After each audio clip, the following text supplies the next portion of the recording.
Welcome back to movie multiverse. இன்னைக்கு நம்ம பார்க்க போகிறது ஒரு வினோதமான ஏலியன் படம். பொதுவாக நம்ம ஏலியன் மண்டைகள்னு சொல்லுவோம். ஆனால் இங்கே நிஜமாலுமே 2 பேர் இருக்காங்க. அவங்கள பற்றி தான் பார்க்க போகிறோம். ஒரு ஏலியன் கப்பல் பூமியில் வந்து மாட்டிக்கிறாங்க. அவங்க மனுஷங்க மாதிரியே வாழ ட்ரை பண்ணுறாங்க. அதுக்கப்புறம் என்ன ஆகுதுன்னு தான் கதை. இவங்க மண்டை பார்க்கறதுக்கு கோன் ஷேப்பில் இருக்கும். ஸோ படத்தோட பேரே கோன் ஹெட்ஸ். இனிமேல் நம்ம கதைக்குள்ளே போயிடலாம். படத்தோட ஸ்டார்டிங்லேயே ஒரு ஏலியன் ஸ்பேஷிப் பூமி நோக்கி வந்துட்டு இருக்கு. அப்படியே அங்கேருந்து கட் பண்ணி நியூ ஜெர்சியில் இருக்கிற ஒரு ஏர்ஃபோர்ஸ் பேஸை காமிக்கிறாங்க. அந்த ஏர்ஃபோர்ஸ் பேஸுக்குள்ள பயங்கரமான சத்தம் கேட்குது. என்னன்னு பார்த்தா உள்ள ஒருத்தர் ஏலியன் படம் பார்த்துட்டு இருக்கிறாரு. அப்போ ஜிபிஎஸ்ல ஏதோ ஒன்று காட்டுது. அதை பார்த்து 500 மைல் தூரத்தில் ஏதோ ஒன்று வேகமாக வந்துட்டு இருக்குன்னு சொல்றாரு. ஸோ அது என்னன்னு பார்க்கறதுக்கு ஒரு ஜெட் எடுத்துட்டு ஃபாலோ பண்ணுறாங்க. அது செம்ம ஸ்பீடாக போது, ஃபாலோ பண்ண கூட முடியல. வேகத்தை கம்மி பண்ணி தரையிறக்குங்கன்னு சொல்றாங்க. ஆனால் அதை கேட்காம ஸ்பீடாக போகுது. ஸோ இப்போ வேற வழி இல்லாமல் அதை சுட வேண்டிய நிலைமை ஆயிடுச்சு.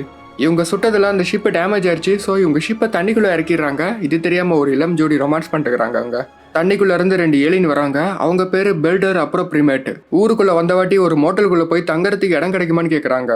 இந்த ஃபார்மை ஃபில் பண்ணுங்கன்னு சொன்னதுக்கு பெல்டர் ஏதோ இருக்கிறான். அதை பார்த்தா அவங்க மொழியில ஏதோ வினோதமா இருக்கு. இங்க பிளாட்டினம் பேஸ்ட் எங்க கிடைக்கும்னு கேட்டுட்டு இருக்கிறான். நானே இந்த ஏரியாவுக்கு புதுசு, எனக்கு தெரியாதுன்னு அவர் சொல்றாரு. எனக்கு ஹிலியோன் நிசான் கிராஃபிக் டிவைஸ் எங்க கிடைக்குன்னு கேட்கறான். அதெல்லாம் எனக்கு தெரியாதுன்னு சொல்றாரு. வெளியே என் ஒய்ஃபு பிரிமேட் மண்டையிலேருந்து ஷாக் கொடுத்து பெப்சி மிஷினுக்குள்ளேருந்து காசு எடுத்துட்டு இருக்கிறாங்க. ஸோ அந்த காசையை திருப்பி கொடுத்து இவங்க தங்கறதுக்கு ரூம் புக் பண்ணிடுறாங்க. ரூம்குள்ளே போன வாட்டி பெல்டர் அங்கேருந்து சோப் எடுத்து கடிக்கிறான். டிஷ்யூ பேப்பரை உறிஞ்சி தின்னுட்டு இருக்கிறான். இவங்க கம்யூனிகேஷன் டிவைஸ் டேமேஜ் ஆயிடுச்சு. ஸோ பூமியில் இருக்கிற பொருட்களை வச்சு இவங்க ஒரு கம்யூனிகேஷன் டிவைஸை ரெடி பண்ணி ஆகணும். அப்போ தான் இவங்க பிளானட்டுக்கு கம்யூனிகேட் பண்ண முடியும். அந்த கம்யூனிகேஷன் டிவைஸ் ரெடி ஆகிற வரைக்கும் பூமியில் இவங்க மனுஷங்களா வாழ வேண்டிய கட்டாயத்துக்கு தள்ளப்பட்டுட்டாங்க. டிவியில் இவங்க மண்டை மாதிரியே இருக்கிற பவுலிங் பாலை பார்த்து ரொம்ப பயப்படுறாங்க. ஸோ நாட்கள் இப்படியே போது. பெல்டர் அங்கேருந்து ஒரு ரிப்பேர் கடையில் வேலைக்கு சேர்ந்துட்டான். கடைக்காரே இவனை பாராட்டுவார். இடைவசமா தாறுமாறாக வேலை செய்வான். இந்த மாதிரி ஆளுங்க கிடைக்கிறது ரொம்ப கஷ்டம். இந்த மாதிரி ஒரு 4 பேர் கிடைச்சா போது, எனக்கு வேலையே இருக்காதுன்னு சொல்லிட்டுக்கிறான்.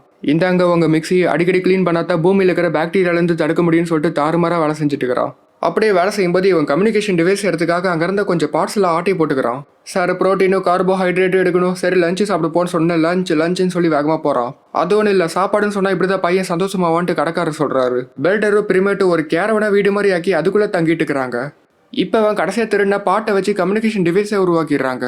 பிரிமேட் பெல்டர் கிட்ட இந்த டிவைஸை ஆக்டிவேட் பண்ண சொல்கிறாங்க. ஆனால் அவன் ரொம்ப பயப்படுறான். டென்ஷனில் சிகரெட் அப்படியே கட்டை எடுத்து அடிச்சிட்டு இருக்கிறான். வேற வழி இல்லாமல் இவங்களும் அந்த டிவைஸை ஆக்டிவேட் பண்ணிட்டு இவனை பேச சொல்கிறாங்க. ஸோ இவனு வேற வழி இல்லாமல் அந்த டிவைஸ்குள்ளே தலையை விட்டுட்டு இவங்க ஆளுங்க கூட பேசுகிறான். பெல்டரு போன காரியம் என்னாச்சு, அந்த பிளான்ட்டை சரி பிடிச்சே இல்லையான்னு கேட்குறாங்க.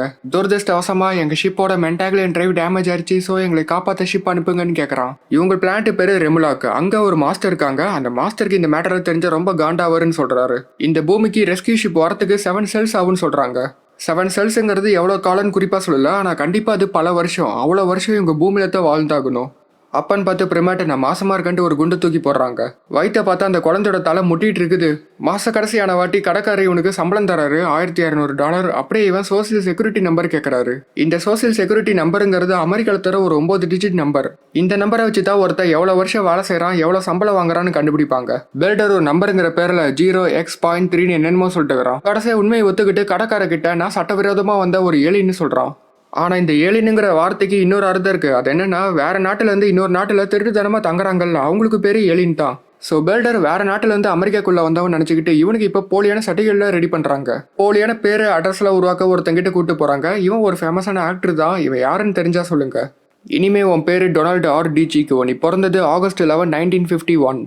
உன் பொண்டாட்டி பேர் மேரி மார்கரெட் ரவுனி. அவங்க பிறந்தது June 26, 1955.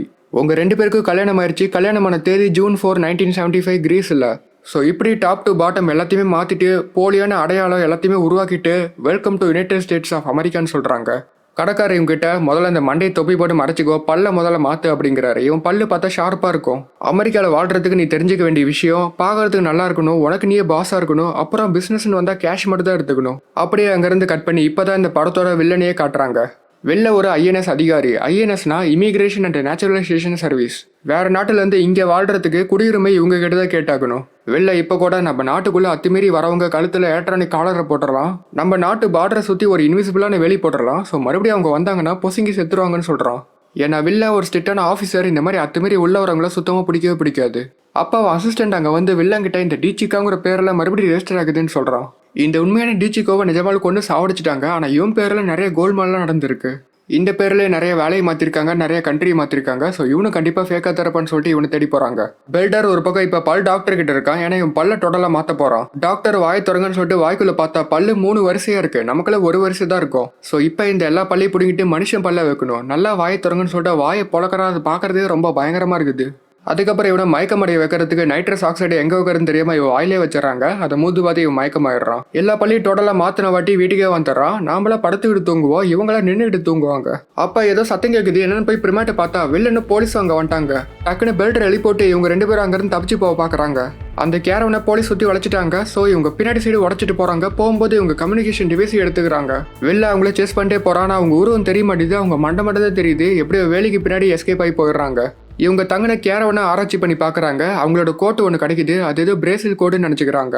அந்த அசிஸ்டன்ட் வில்லனுக்கு ஏதாச்சும் ஐஸ் வச்சுட்டே இருப்பான். ஸோ வேற யாராச்சும் ஏதாச்சும் கண்டுபிடிச்சாங்கன்னா அதை நான் தரேன்னு சொல்லிட்டு இவனே கொடுப்பான். சார் இங்கே பாருங்க கார்டுன்னு சொல்லிட்டு ஒரு கார்டை காட்டுறான். அதில் ஏலியன் லாங்குவேஜ் எழுதிருக்கு. அது ஏதோ கொரியன் லாங்குவேஜ் இருக்குன்னு இவங்க நினச்சிக்கிறாங்க. மனுஷங்களா இப்படியே வாழுவாங்க, அவங்கள கண்டுபிடிக்காம விட மாட்டேன்னு வில்ல முடிவோட இருக்கிறான். இது நடந்து பல மாதம் கழிச்சு பெல்டர் இப்போ டாக்ஸி டிரைவராக வேலை செய்ய போயிட்டான். டாக்ஸிலாம் சூப்பராக ஓட்டுறான். மண்டையை டர்பைன் வச்சு மறைச்சிக்கிறான். இவனுக்கு ஓட்டுறதுக்கு ஒரு டாக்ஸி கொடுத்து தங்கறதுக்கு பேஸ்மெண்ட் கீழே ஒரு வீடு கொடுத்து கவுட்ரின்னு ஒருத்தர் இவங்களை பார்த்துக்கிறாங்க. குழந்தை இன்னும் கொஞ்ச நாளில் பிறந்துரும், தங்கறதுக்கு ஒரு நல்ல வீடாக பார்க்கணும், அதுக்கு காசு சேர்த்துன்னு இவன் சொல்லிட்டுக்கிறான். ஆனால் பிரிமேட்டு முன்னாடியே நிறைய காசுலாம் சேர்த்து வச்சிருக்காங்க. ஸோ அதை வச்சு கண்டிப்பாக வீடெல்லாம் வாங்கிடலாம். இவங்க அப்படி பேசிட்டே இருக்கும்போது பிரிமேட்டுக்கு பிரசவ வலி வந்துருச்சு. ஸோ இவங்களை ஹாஸ்பிட்டல் கூட்டிகிட்டு போகிறாங்க. இவங்களுக்கு குழந்தை பிறகுதா இல்லை எர்த்துக்குவாக்கு வந்துருச்சான்னு தெரியல. அந்த இடமே பயங்கரமாக அதிருது. பிரிமேட் வேற அவங்க மண்டையில் நரம்பு தடிக்க கத்துறாங்க. எப்படியும் பல மணி நேரம் போராட்டத்துக்கு அப்புறம் அந்த குழந்தைய எடுத்துடுறாங்க. குழந்தையோட தொப்புள் கொடியை பெல்டர் கிட்ட வெட்ட சொல்றாங்க. இவன் வாயில கடிக்கிறான். இதை பார்த்து ஒரு நர்ஸ் மயக்கம் போட்டு விழுந்துடுறாங்க. போலீஸ் ஒரு பக்கம் அவங்க கண்டுபிடிச்ச கோட்டில் 5 ஃபைபர் இருக்கு. அது பூமியிலே இல்லாத ஒரு ஃபைபர்னு கண்டுபிடிச்சிடுறாங்க. அது மட்டும் இல்லாமல் அந்த கார்டில் இருந்தது கொரியன் லாங்குவேஜ் கிடையாது. அது யாருக்குமே தெரியாத ஒரு லாங்குவேஜ். ஸோ இதெல்லாம் வச்சு பார்க்கும்போது இவங்க வேற கிரகத்திலேருந்து வந்த ஏலியன்ட்டு வில்லன் கெஸ் பண்ணுறான். ஸோ இவங்களை பிடிக்கிறதுக்கு தீவிரமாக இறங்குறாங்க. மார்வேஷத்தில் ஆளுங்க செட் பண்ணுறாங்க. டாக்ஸி வந்தவாட்டி போலீஸ்ல போய் மடக்கி பிடிக்கிறாங்க. ஆனால் உள்ள பெல்டர் இல்லை கவுட்ரி தான் இருக்கான். எங்க அவன் கேட்டதுக்கு நான் பார்த்ததுலேயே சிறந்த மனிதன் அவன் தான். அவன் இங்கிருந்து ஒரு வாரத்து முன்னாடியே கிளம்பிட்டான். அவனை பற்றி நான் சொல்ல மாட்டேன்னு சொல்கிறான். அப்பன்னு பார்த்து வில்லனுக்கு ஒரு நல்ல செய்தி வருது. அது என்னன்னா இவன் கொடுத்த அந்த எலக்ட்ரிக் பார்டர் ரேடியோ கேட்டு இவனுக்கு ப்ரொமோஷன் தந்துட்டாங்க. இப்போ இவன் அசிஸ்டன்ட் டெபுட்டி கமிஷனர் ஆயிட்டான். ஸோ இந்த சந்தோஷத்தில் இந்த கேஸ் அப்படியே விட்டுறலாம், வேற யாராச்சும் பார்த்துக்குவாங்கன்னு சொல்கிறான். ஸோ இப்போ வில்லன் தொல்லை இல்லாதனால பெல்டர் ஃபேமிலி சந்தோஷமா இருக்காங்க. அவங்க ஆசைப்படி ஒரு சொந்த வீட்டை வாங்கிட்டாங்க. இவங்களுக்கு ஒரு பெண் குழந்தை பிறந்திருக்குது. அந்த குழந்தைக்கு இவங்கள மாதிரியே மண்டை பெருசா இருக்கும். அவங்க ஒரு ஏலியன்கிறதே மறந்துட்டு பூமியில மனுஷங்க மாதிரி சந்தோஷமா வாழ்றாங்க. எல்லா பண்டிகையும் கொண்டாடுறாங்க. அந்த குழந்தையும் கொஞ்சம் கொஞ்சமா பெருசாயிட்டே வருது. இவன் தூக்கி வீசி விளாண்டுக்கிறான் குழந்தைய. பீச்சில் மணல் வீடு கட்டி என்ஜாய் பண்றாங்க. இவங்க மொட்டை மண்டைக்கு சன்ஸ்கிரீன் போட்டுக்கிறாங்க. பொண்ணையும் ஸ்கூல்ல சேர்த்திடுறாங்க. எல்லா பொண்ணுங்க மாதிரி அவளும் வளர்றா. பைக் ஓட்டும் போது அவங்க மண்டைக்கு தகுந்த மாதிரி ஹெல்மெட் மாட்டிக்கிறாங்க. வீட்டோட கராஜ் திறக்கலன்ட்டு மண்டையிலேருந்து ஷாக் விட்டு கராஜை திறக்க வைக்கிறான். பெல்டர் இப்போ ஒரு கார் வாங்கி டிரைவிங் ஸ்கூல் ஒன்று ஆரம்பிச்சிட்டான். ஸோ எல்லாரும் நிம்மதியாக வாழ்றாங்க.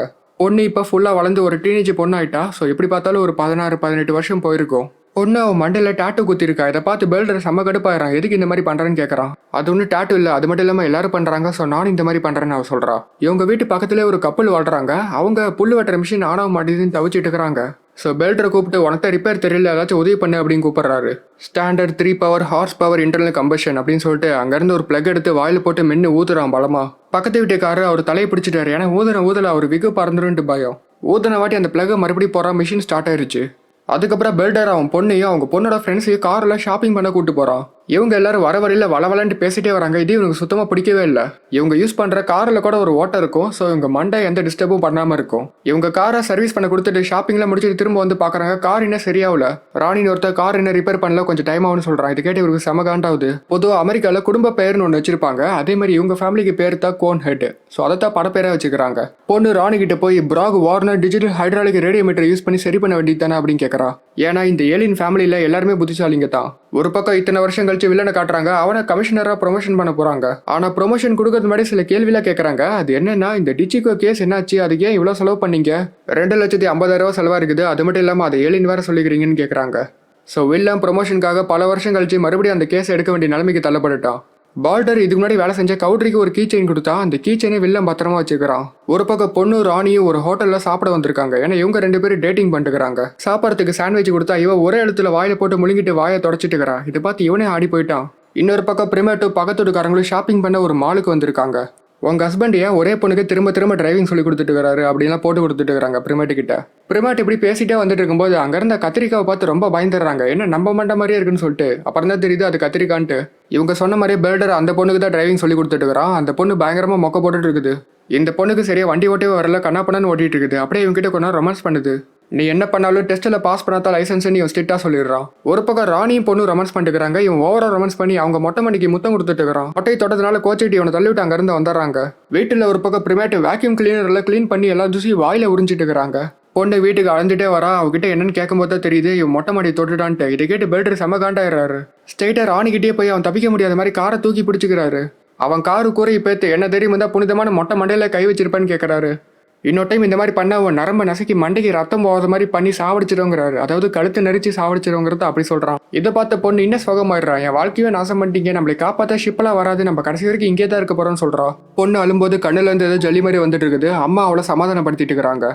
பிரிமேட் அவங்க கதையை சொல்லிட்டுக்கிறாங்க. நான் அப்பாவை மீட் பண்றது மாதிரி வேற ஒருத்தரை மீட் பண்ணேன். ஆனா அவன் மூணுல வேலை கிடைச்சி அங்க வேல்கனோ கிட்ட வேலை செய்ய போயிட்டான். இதனால ரொம்ப சோகமாட்டேன். அதுக்கப்புறம் தான் பெல்டரை மீட் பண்ணி கல்யாணம் பண்ணேன் அப்படின்னு சொல்லிட்டுக்கிறாங்க. அதுக்கப்புறம் அம்மாவும் பொண்ணும் அன்பை பரிமாறத்துக்கு 2 மொட்டை தலையை தொட்டுக்கிறாங்க. உள்ள இருந்தது ஷாக்கு மாதிரி வருது. அடுத்த நாள் பக்கத்து வீட்டுக்காரரும் பெல்டர் கோல்ஃப் ஆடுறாங்க. அவரு பெல்டர் கிட்ட எப்ப மண்டை காலியா இருக்குது, என்ன மாதிரி ஏதாச்சும் விக்கு வச்சுக்கலாம்ல அப்படின்னு கேட்கறாரு. ராணி அங்க வந்து நான் பண்ண தப்பே நீ மன்னிச்சிருக்கேன்னு சொல்லிட்டு பெல்டர் கிட்ட மன்னிப்பு கேட்கறான். ராணி அப்பா என்ன மண்டடா இதுன்னு சொல்லி கலாய்க்கிறான் பெல்டரை. உடுப்பா அவன் கோல்ஃப் மெம்பர்ல இல்ல, அவனை விட்டு தள்ளுன்னு சொல்லி சமாதானப்படுத்துறாரு பக்கத்து வீட்டுக்காரரு. ஸ்கூல்ல பெல்டர் பொண்ணு ஸ்விம்மிங் அடிக்கிறா. இதை பார்த்து எல்லாரும் பாராட்டி உற்சாகத்துல கை தட்டுறாங்க. அங்கிருந்த ஒரு டீச்சர், ஆமா நீங்க தான் அந்த பொண்ணோட அப்பா அம்மாவா, முன்னப்பட உங்களை பார்த்ததே இல்லை, கண்டிப்பா நீங்க ஹோம் கமிங் ஃபங்க்ஷனுக்கு வரணும் அப்படின்னு சொல்றாங்க. ஸோ டீச்சர் கூப்பிட்டதுனால இவங்களும் அந்த ஹோம் கம்மிங் ஃபங்க்ஷனுக்கு கலந்துக்கிறாங்க. ஃபங்க்ஷன் சூப்பராக போகுது. ஒரு பக்கம் சேர் கேர்ள்ஸ்லாம் டான்ஸ் ஆடுறாங்க. இன்னொரு பக்கம் மார்ச் பாஸ்ட் மாதிரிலாம் பண்ணுறாங்க. ராணி அங்கேயும் வந்து பொண்ணுகிட்ட சாரின்னு சொல்லி கேட்குறான். சரின்ட்டு இவ்வளோ மன்னிச்சு ஏற்றுக்கிறா. பெல்டர் ஒரு பாட்டிலில் ஒரு சின்ன ராக்கெட்டை பற்ற வச்சு விட்றான். அது டப்புன்னு போய் வெடிக்குது. இதை பார்த்து எல்லாரும் சிரிக்கிறாங்க. என்ன சின்ன ராக்கெட்டுன்ட்டு. திடீர்னு பார்த்தா இவன் கண்ணாடி போட்டுக்கிறான். என்னன்னு பார்த்தா அந்த பட்டாசு பயங்கரமான எக்ஸ்ப்ளோஷன் மாதிரி வெடிக்குது. கண்ணு கூசுற அளவுக்கு வெளிச்சடிக்குது. காற்று பயங்கரமாக வீசுது. எல்லாரும் ஆடி போயிடுறாங்க. அப்புறம் உற்சாகத்தில் கத்துறாங்க எல்லாரும். வெளில ஒரு பக்கம் அவ வேலையை பார்த்துட்டு இருக்கும்போது அசிஸ்டன்ட் கால் பண்ணி சார் அவனை கண்டுபிடிச்சாச்சுன்னு சொல்கிறான். முன்னாடி ஓனருக்கு ஒரு கீச்சன் கொடுத்தால அந்த கீச்சனோட சிம்பிள் தான் இந்த டிரைவிங் ஸ்கூலோட சிம்பிளோ. ஸோ அதை வச்சு கண்டுபிடிச்சிட்டான். பக்கத்து வீட்டுக்காரு, என் நீ நல்லதா கோல்ஃப் ஆடுற, பேசாம கமிட்டியில் சேர்ந்து கப்பு ஜெயிக்க வேண்டியதானே அப்படின்னு கேட்கறாரு. இந்த வீணா படம் தகட்டி மரக்கட்டி வச்சு நான் என்ன பண்றது, எனக்கு நான் மட்டும்தான் போட்டி. இருந்தாலும் இந்த போட்டியோட பிசிக்ஸு கண்ட்ரோலும் நல்லா இருக்குது, நான் பாராட்டுறேன் அப்படின்னு சொல்றான். அதுக்கப்புறம் பவர் யூஸ் பண்ணி இந்த டிராப்பியோட மண்டையை இவன் மண்டா மாதிரியே பண்றான். வெளிலன்னு அவங்க ஆளுங்களும் இவங்க வீடு ஃபுல்லாக பக் வச்சு இவங்க பேசுறது எல்லாத்தையுமே கேட்டுட்டு இருக்கிறாங்க. பூட மாதிரிலாம் கூட சத்தம் கேட்குது. ஏன்னா அந்த மாதிரி 2 பேரும் கத்திட்டு இருக்கிறாங்க. அடுத்த நாள் இவங்க வீட்டுக்கே ஸ்ட்ரெயிட்டாக விசாரிக்க போறாங்க. அங்கே எல்லாரும் கெட்டப்பாக இருக்காங்க. ஏன்னா அன்னைக்கு ஹாலோவின். கிறிஸ்டியானிட்டியில் ஜெஹோவா விட்னஸ்னு ஒரு வகை இருக்கு, அது சம்மந்தமாக வந்திருக்குன்னு சொல்லிட்டு வில்லனும் அசிஸ்டன்ட்டும் வீட்டுக்குள்ள பூந்துடுறாங்க. பெல்டர் ஆப்ரகான் லிங்கன் கெட்டப்பில் இருக்கிறான். தொப்பி போட்டு மண்டையை மறைச்சிக்கிட்டா. மற்றவங்களும் வெவ்வேறு கெட்டப்பில் இருக்கிறாங்க. சந்தேகமாக வராத மாதிரி. வெளில வேணுன்ட்டு பூமி பற்றி என்ன நினைக்கிறீங்க, பூமியோட வெப்பன் பற்றிலாம் கேட்டுட்டு இருக்கிறான். அப்புறம் எங்கேருந்து வரீங்கன்னு கேட்குறான். ஃப்ரான்ஸ்ன்னு சொல்கிறாங்க. உங்க பொண்ணு இங்கே தான் பிறந்தாங்களான்னு கேட்டதுக்கு ஆமாம் இந்த பிளான்ட்னு சொல்ல வந்து கண்ட்ரின்னு மாற்றிக்கிட்டான். இவங்க 2 பேரும் ஃப்ரான்ஸ்னு சொன்னதுனால வேறுன்ட்டு ஃப்ரெஞ்சில் கொஸ்டின் கேட்குறான். ஆனால் அவங்களும் கரெக்டாக ஃப்ரெஞ்சிலே பதில் சொல்கிறாங்க. இவங்க பேசிட்டே இருக்கும்போது பிரிமேட்டுக்கு ஏதோ சத்தம் கேட்குது. என்னன்னு போய் பார்த்தா கம்யூனிகேஷன் டிவைஸ் பிளிங்க் ஆகிட்டு இருக்குது.